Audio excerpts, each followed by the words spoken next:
행운을 부르는 가장 강력한 힘은 언제나 마음입니다. 내 마음이 변하면 세상도 변하니까요. 당신이 어려움 속에서도 작은 위안과 기쁨을 찾아낸다면 그것이 행운의 씨앗이 됩니다. 그리고 그 마음과 미소를 잊지 않은 채 당신 안에서 행운의 씨앗이 싹을 틔우고 무럭무럭 자라서 열매를 맺는 과정을 즐거운 마음으로 지켜보면 된답니다. 행운의 열매의 주인공은 바로 당신입니다.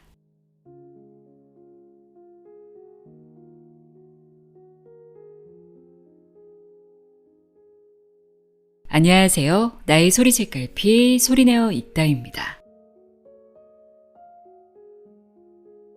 오늘은 마음이 이리저리 흔들릴 때, 나의 미래에 대해 불안한 마음이 올라올 때 읽으면 좋은 책입니다. 평온한 마음을 갖고 앞으로 어떻게 살아야 할지, 어디로 나아가야 할지 방향을 잡는 데 도움이 되지 않을까 싶습니다. 이서윤의 오래된 비밀입니다. 행운의 원리와 기술에 대해 이야기하고 있는데요. 저자는 운이 좋은 사람과 운이 나쁜 사람의 생각과 말, 행동에는 각각의 공통의 요소와 일정한 패턴이 있다고 주장합니다. 원인 없는 결과가 없고 뿌린 대로 거둔다는 우주 만물의 법칙이 운의 법칙에도 적용된다는 건데요. 우리의 생각이 말이 되고 습관이 되고 성격이 되고 마침내 운명이 될 수 있다는 것을 이해하기 쉽게 설명하고 있습니다. 내가 원하는 현실을 만들기 위해 어떤 마음가짐과 태도, 전략을 취해야 하는지에 대한 내용들로 골라봤습니다.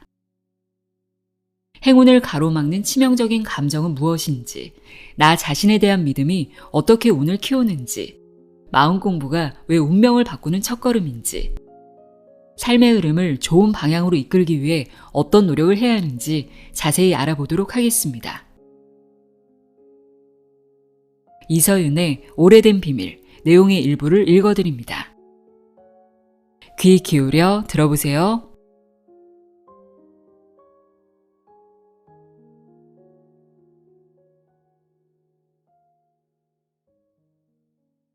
행운을 준비하는 습관. 맛있는 요리를 만들려면 먼저 신선한 재료와 적절한 조리 도구를 준비해야 합니다. 마찬가지로 행운을 만나고 삶의 행복을 누리려면 몇 가지 준비가 필요하답니다. 행운을 맞이하기 위해서는 준비하는 과정부터 즐겁고 행복해야 합니다.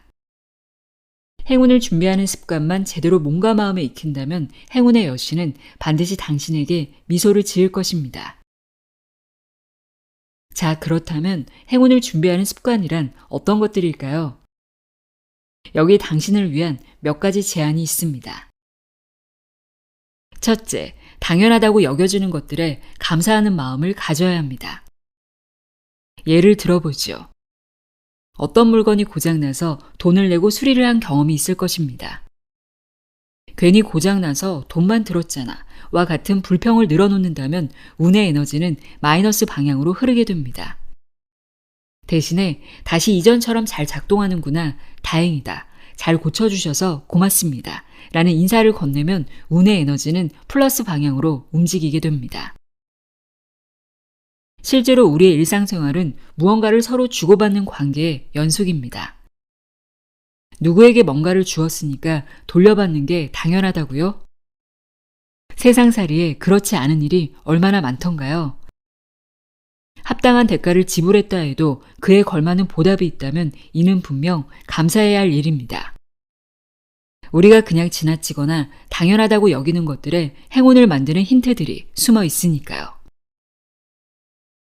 당장 오늘부터 가게에서 값을 치르고 나오면서 진심을 담아 감사합니다 라고 말하는 연습을 해보기 바랍니다. 많이 파세요 같은 덕담도 좋습니다. 운은 일단 방향이 정해지면 일정 기간 동안은 그 방향으로 지속해서 움직이려는 성질을 가지고 있습니다. 따라서 노력한 만큼 대가가 돌아올 때 감사하는 마음을 가져야 합니다. 그런 노력들이 결국은 더 큰 행운이 들어올 수 있도록 길을 내는 것이죠. 행운이 행운을 부르는 것이랍니다. 둘째, 마음에 들지 않는다면 무시해야 합니다. 당신의 하루가 좋은 일들만 가득할 수는 없습니다. 불쾌하고 짜증나는 일들이 불쑥불쑥 끼어들 수도 있습니다.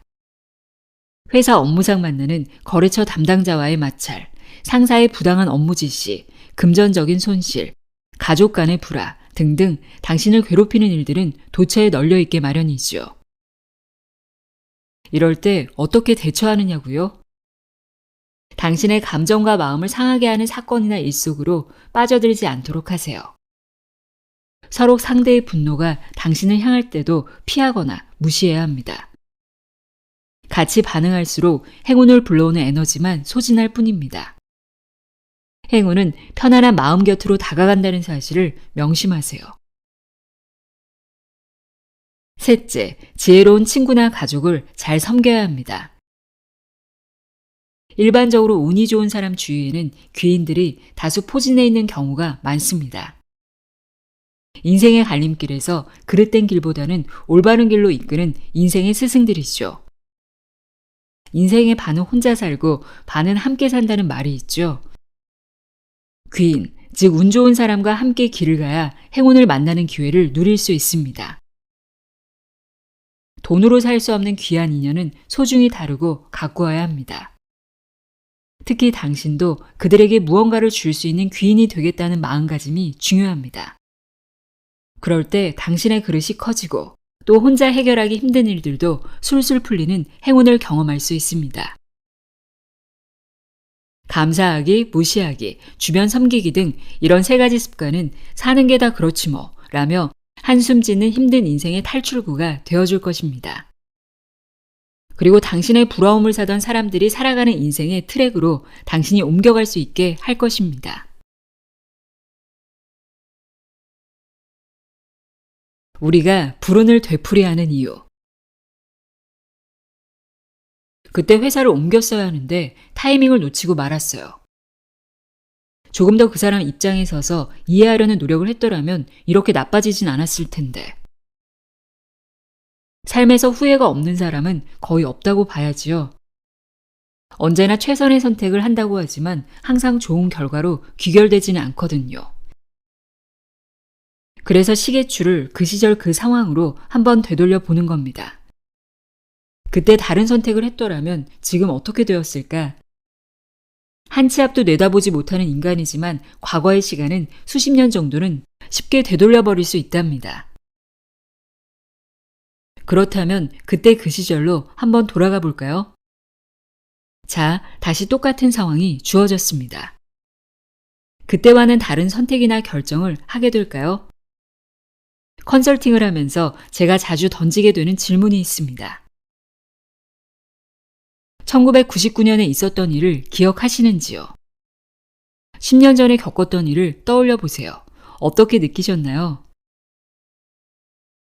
과거의 기억들을 되살려보면 재미있는 공통점을 발견할 수 있었습니다. 많은 고객들이 과거에 경험했던 고통과 어려움이 얼마나 끔찍했는지는 잘 기억하고 있었습니다. 그런데 그 사건으로 어떤 교훈을 얻었는지에 대해서는 아무런 대답도 하지 못하는 경우가 대부분이었습니다. 이 같은 결과는 무엇을 의미할까요? 인간은 어떤 선택을 할 때 이성보다는 감정에 더 의존하는 경향이 강하다는 것입니다. 설사 그 사건에서 교훈을 얻었더라도 이성의 기억은 오래가질 않지요. 대신 뇌와 마음에 축적된 감정의 기억만 오래 남아 있습니다. 우리가 절절하게 후회한다고 해서 잘못된 선택지에 끌리는 경향성이 변하는 것은 아닙니다. 대부분의 사람들이 과거에 했던 실수를 똑같이 반복하는 이유도 여기에 있습니다. 그래서 똑같은 상황과 기회가 주어져도 비슷한 선택과 실수를 되풀이하게 되는 것이지요. 쉬운 예를 하나 들어볼까요? 똑같은 시험 문제지를 다시 풀어도 틀린 문제를 다시 틀리는 경우가 많습니다. 오답지를 만들었다고는 하지만 왜 틀렸는지 이유를 찾아내고 철저하게 공부하지 않은 결과입니다. 그 일은 이러이러한 성향이 있기 때문에 일어난 것입니다. 내년 상반기에는 같은 실수와 아픔을 되풀이하지 않으려면 실패의 교훈을 꼭 떠올려야 합니다. 그때는 기회를 놓쳤지만 이번에는 반드시 잡을 수 있고 그렇게 해야 합니다. 고객에게 운에 대해 설명할 때 종종 덧붙이는 말이기도 합니다. 나는 이러한 것을 좋아한다 라는 고정관념에 사로잡혀 있으면 행운은 대문 앞에서도 발길을 돌려버리죠.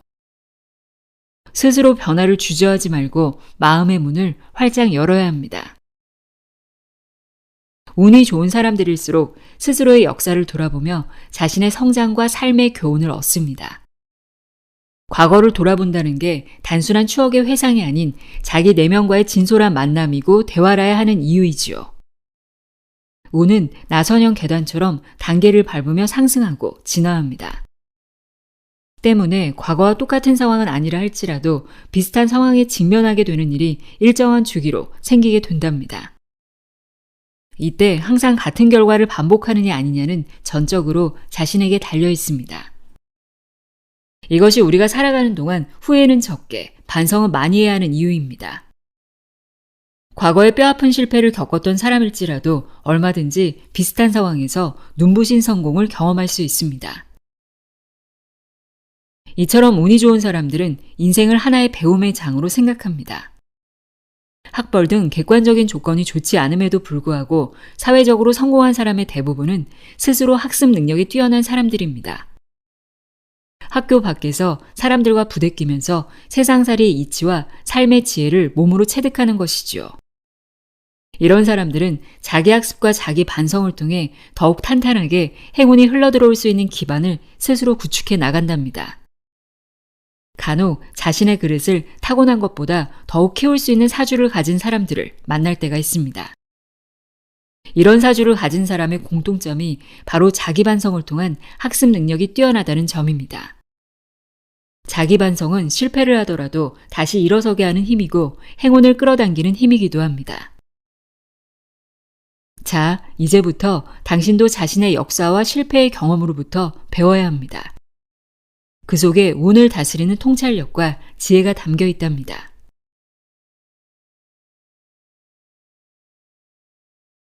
궁합이 좋은 사람을 만나는 법. 행운을 부르는 방법에는 여러 가지가 있습니다.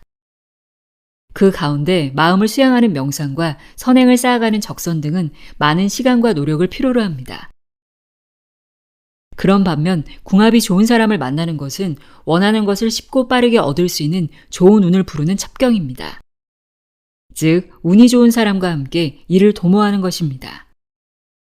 두 사람이 서로 좋은 운을 끌어올리는 관계일 경우는 금상첨화겠지요.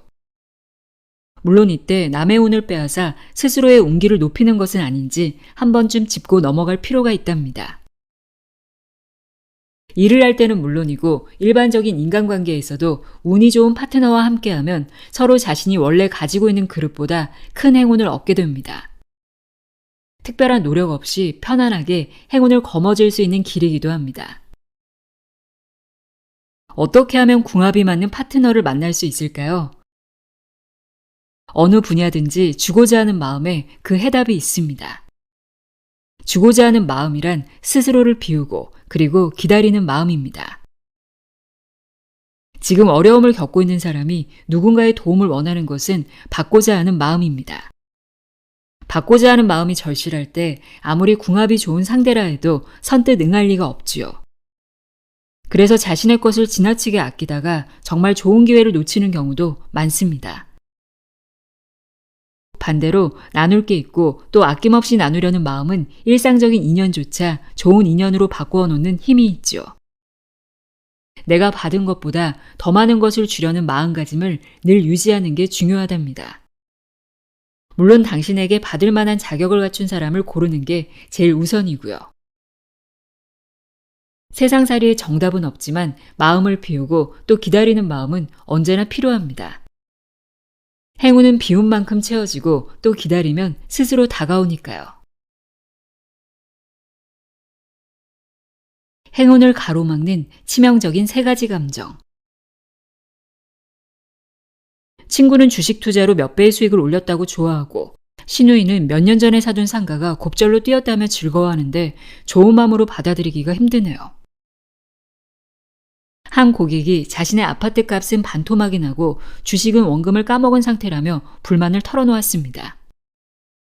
자신의 불운도 감당하기가 힘든 판에 이웃의 행운을 지켜보고 있자니 견디기가 더 힘들다는 하소연이었죠. 우리는 흔히 사촌이 땅을 사면 배가 아프다는 말을 합니다. 다른 사람이 돈을 벌거나 잘 될 때 은근히 생기는 질투심의 표현이지요. 이런 질투심은 내가 가지지 못한 것을 다른 사람이 가지고 있다는 환상에서 비롯된 부정적인 감정입니다. 이처럼 누군가를 질투하면서 내 안에 부정적인 기운과 씨름을 하다 보면 스스로 행운으로부터 멀어지는 결과를 초래하기가 쉽지요. 이웃의 부자를 미워하고 질투한다는 것은 부자의 나의 모습을 부정하는 것이나 다를 바가 없습니다. 부자를 미워하고 돈을 싫어해서는 부자가 될 행운이 찾아올 리가 없겠죠. 여러 가지 부정적인 감정 가운데 질투심이 가장 많이 자신의 행운을 파괴하고 가로막는 역할을 합니다. 남의 성공을 시기하거나 행운을 미워하면 자신에게 다가온 좋은 운과 기회도 못 본 채 놓치게 되니까요. 그래서 질투심이 많은 사람은 스스로 불운한 사람이 되고 맙니다. 저는 남의 행운을 자신의 불운과 비교하며 힘들어하는 사람들을 많이 만납니다. 다른 사람과 자신을 비교해서 스스로 행불행을 따지는 자세는 결코 바람직하지 않지요. 사람마다 행불행의 기준이 다르고 또 행불행을 느끼는 감정도 천차만별이기 때문입니다. 다른 사람을 향한 질투심만큼이나 내 안에 후회나 죄책감을 키우는 것도 바람직한 일이 아닙니다. 후회나 죄책감은 과거의 잘못을 돌아보는 과정을 통해 우리의 내면에 고착화되는 부정적인 감정입니다. 이런 경우에는 과거의 잘못이 우리 안에서 패턴화되어 똑같은 실수를 반복하는 결과를 낳게 된답니다. 이처럼 부정적인 감정은 대개 과거에 연연한 대가들입니다. 우리가 언제나 명심해야 할 사실은 지나간 과거의 시간에 매달리는 동안 미래의 시간은 결코 오지 않는다는 것입니다. 과거에 일어난 일에 대한 반성은 언제나 필요하지만 후회나 죄책감은 불필요한 감정입니다. 우리가 기다리는 행운은 과거에서 오는 것이 아니라 미래로부터 오니까요. 그래서 지난날의 잘못까지도 긍정한다는 자세로 내일의 희망과 손을 잡는다는 마음가짐이 중요합니다. 그래, 지난 일은 이제 잊어버리자고. 앞으로 살아갈 날도 많은데 자꾸 뒤만 돌아볼 수는 없잖아. 그리고 주위 사람들이 운이 좋다는 것은 내게도 곧 행운이 온다는 좋은 징조야. 이렇게 담담하게 말해야 합니다. 행운은 타인을 질투하지 않은 채 조용히 기다리는 사람한테만 빅뱅처럼 폭발하기 때문입니다.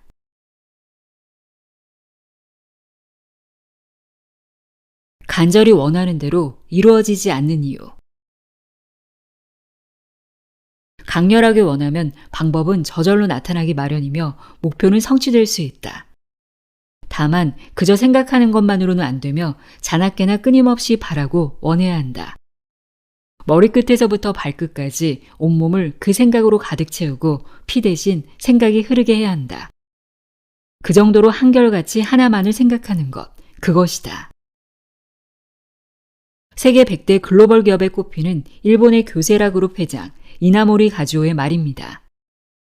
그는 젊은 시절 일본에서 경영의 신으로 불리는 마스시타 고노스케의 강연을 듣고 온 후 인생의 큰 전환점을 맞이하며 스스로에게 이렇게 다짐을 했답니다.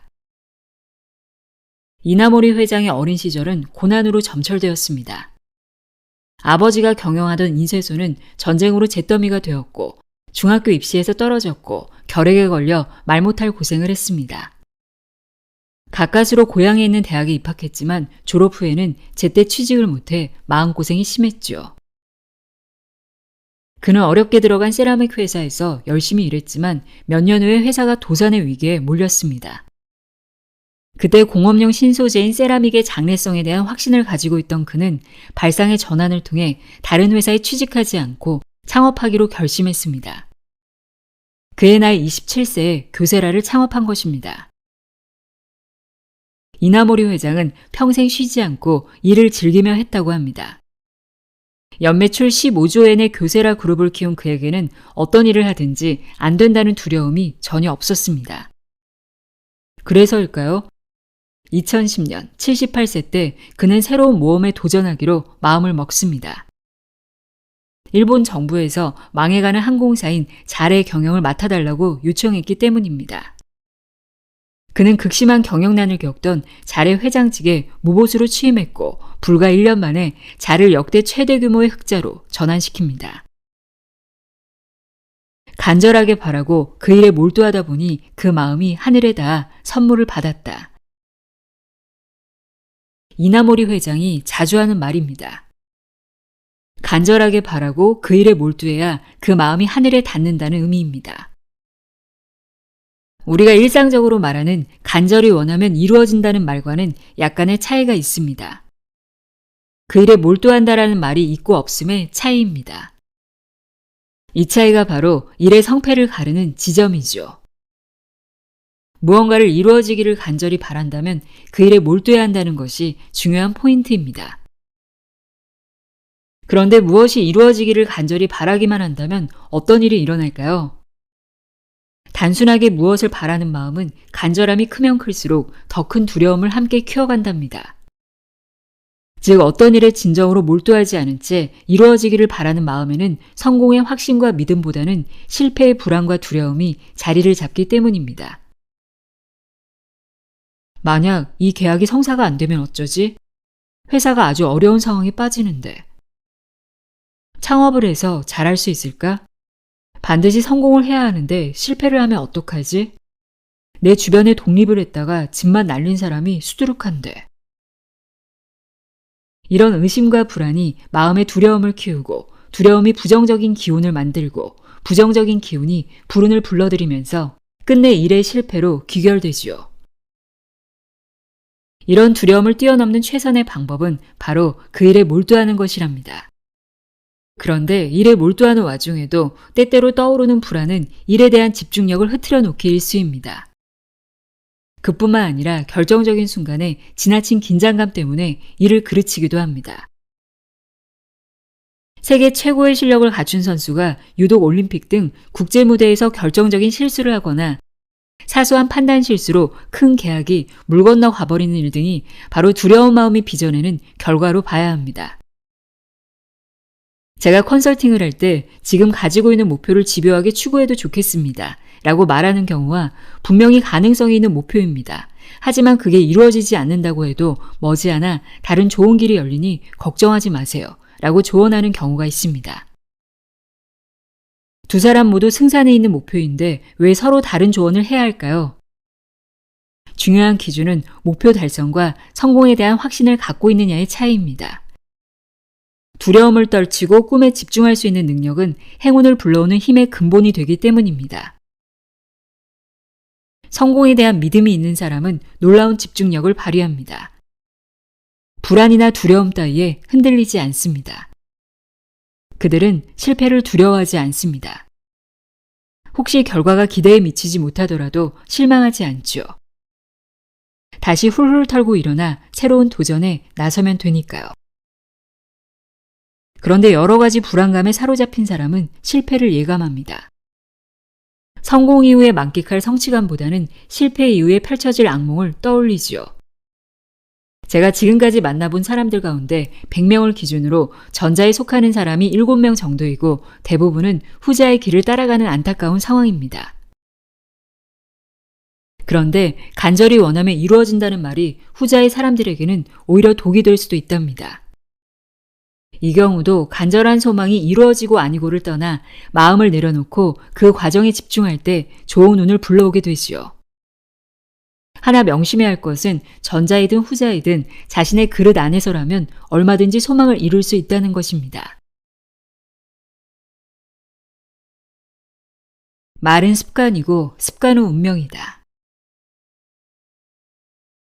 언령이라는 말이 있습니다.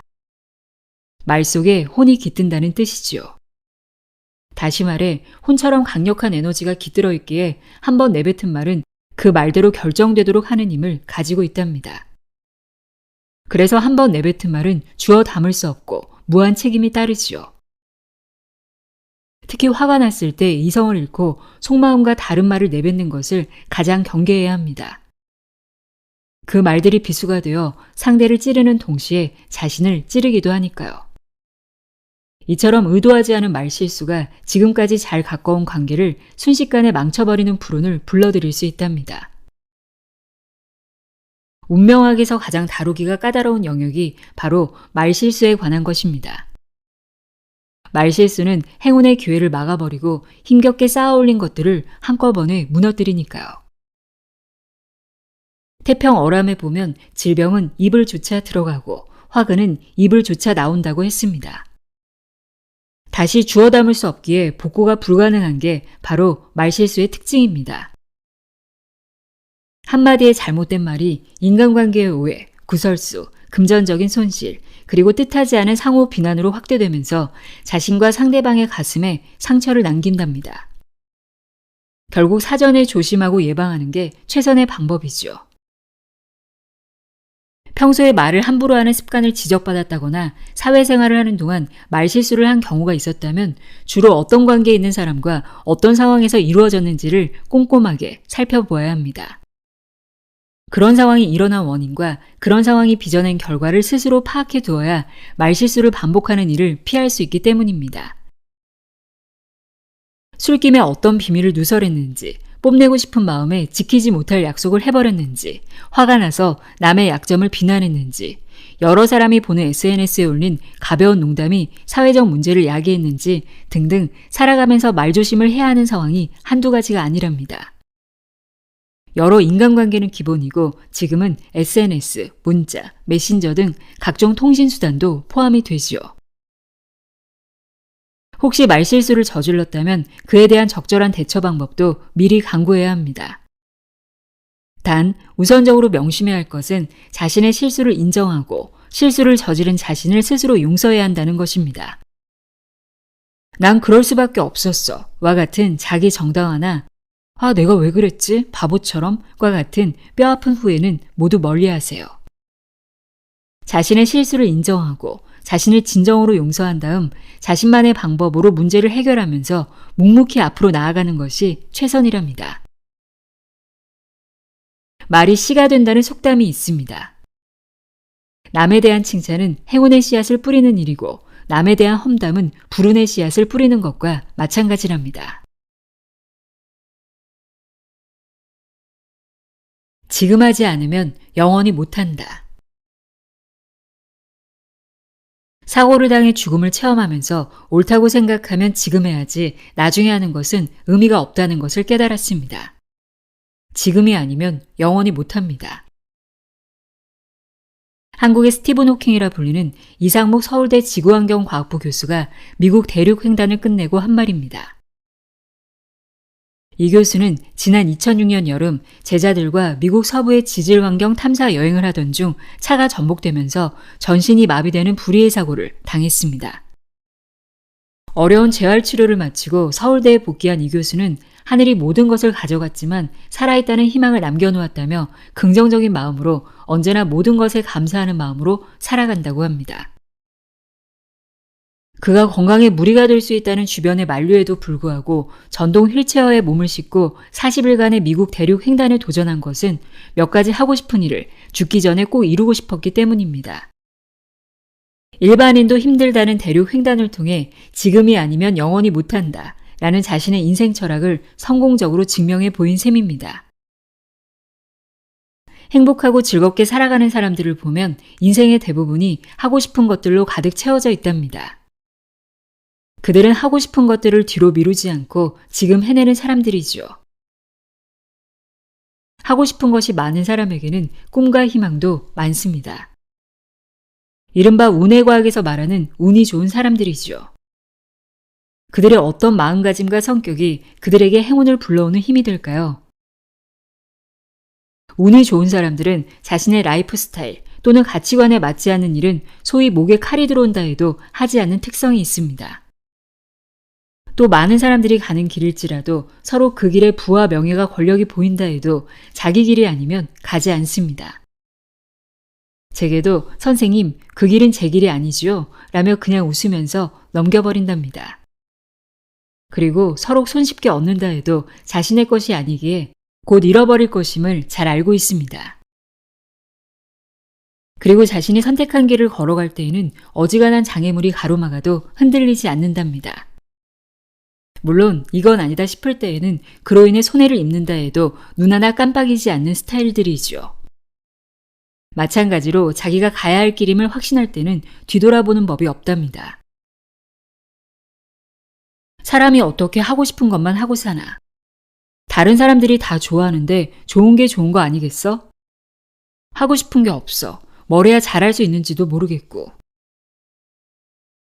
많은 사람들이 일이 잘 풀리지 않을 때 한 번씩 무심결에 내뱉는 말입니다. 이런 사람들의 인생은 하고 싶지 않은 것들로 채워져 있는 것처럼 보입니다. 이런 마음가짐으로 삶을 살아가는 사람에게 행운은 찾아가지 않습니다. 스스로도 문제라는 것을 잘 알고 있지만 눈앞의 작은 이익에 매달려 자기가 가야 할 길을 찾지 못하기 때문입니다.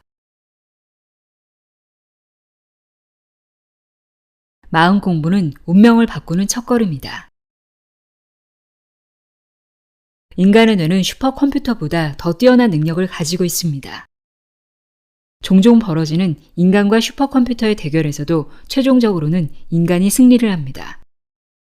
아무리 무한대에 가까운 경우의 수를 입력하더라도 컴퓨터가 인간의 감정이나 직관을 대신할 수는 없거든요. 감정과 직관을 다루는 영역이 바로 인간의 뇌입니다.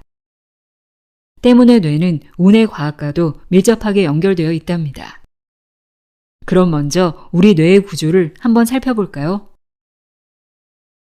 인간의 뇌는 크게 세 부위로 이루어져 있습니다. 뇌의 가장 안쪽에 위치한 후뇌는 호흡, 심장 박동 등 생명 유지에 필요한 기능을 담당하고 있습니다. 그래서 이를 생명의 뇌라고 부르기도 한답니다. 두 번째 부위는 후뇌의 바로 바깥쪽에 있는 중뇌입니다. 중뇌는 정보를 전달하고 인간의 감정을 담당하기 때문에 감정의 뇌라고도 합니다. 세 번째 부위는 맨 바깥쪽에 있는 전뇌인데 인간의 학습과 기억을 담당하기 때문에 이성의 뇌라고 합니다. 우리 뇌의 세 부위 가운데 감정을 담당하는 중뇌가 행운과 불운을 좌우한다는 사실에 주목할 필요가 있습니다. 인간의 감정과 무의식이 좋은 운을 불러들이기도 하고 나쁜 운을 불러들이기도 하니까요. 만약 당신이 나는 저 사람이 싫어 라고 생각을 떠올리면 중뇌는 단번에 그 사람을 거부한답니다. 중뇌가 우리의 희로애락을 주관하며 여러 가지 감정 데이터를 만들고 저장하고 전달하기 때문이죠. 예를 들면 당신이 나는 단 음식이 싫다는 생각을 가지고 있다면 중뇌는 단 음식을 싫어하는 사람으로 당신의 감정 데이터를 만들고 저장합니다. 그리고 단 음식이 나오면 당신의 중뇌는 단 음식이 싫다는 감정을 겉으로 표현하고 그래서 당신은 단 음식을 싫어하는 사람이 되는 거지요. 중뇌는 주로 우리의 신체 가운데 위나 폐 같은 장기의 세포와 감정 데이터를 주고받으며 우리의 마음을 만들고 표현한답니다. 그래서 행운을 불러오는 마음 공부는 바로 중뇌의 감정 데이터 가운데 일부를 수정하는 것입니다. 자, 마음 공부는 어떻게 해야 하는 것일까요? 우선 행운을 가로막는 마음의 상태를 살피고 파악하는 일이 최우선이랍니다. 그 이유야 사람마다 다르지만 대부분의 경우는 불안, 두려움, 집착 등 부정적인 감정 때문입니다. 중뇌가 부정적인 감정을 데이터베이스화해서 길목을 떡하니 막고 있는데 행운이 찾아올 리가 만무하지요. 스스로 부정적인 감정을 만들고 또 그것을 저장해 놓으면 결과적으로 스스로 불운을 초대하는 것과 마찬가지랍니다. 당신 안에 잠자고 있는 행운의 에너지를 깨우기 위해서는 가장 먼저 부정적인 마음을 버려야 합니다. 우리네의 데이터베이스는 불변할 것이 아니라 끊임없이 변하는 것이랍니다. 당신이 마음을 바꾸면 중뇌의 데이터도 바뀌게 되어 있습니다. 스스로 부정적인 감정을 긍정적인 감정으로 바꿀 수가 있답니다. 더 이상 과거의 불운과 상처에 얽매여 다가오는 행운을 놓치지 않겠다고 마음을 먹는 순간 당신의 운명이 바뀌기 시작할 것입니다. 불운도 당신이 만들고 행운도 당신이 만든다는 사실을 명심하세요. 매달 한 번씩 만나는 고객들과 마음 공부를 하고 있습니다.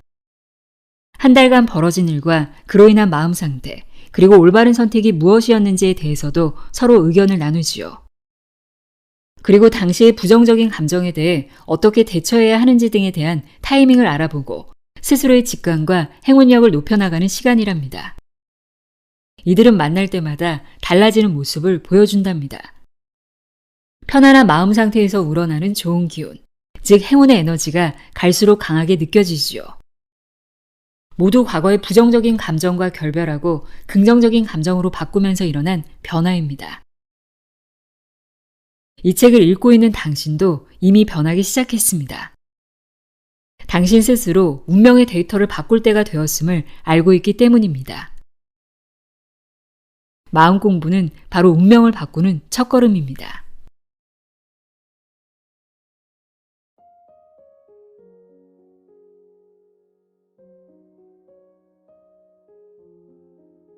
이서윤의 오래된 비밀 읽어드렸습니다.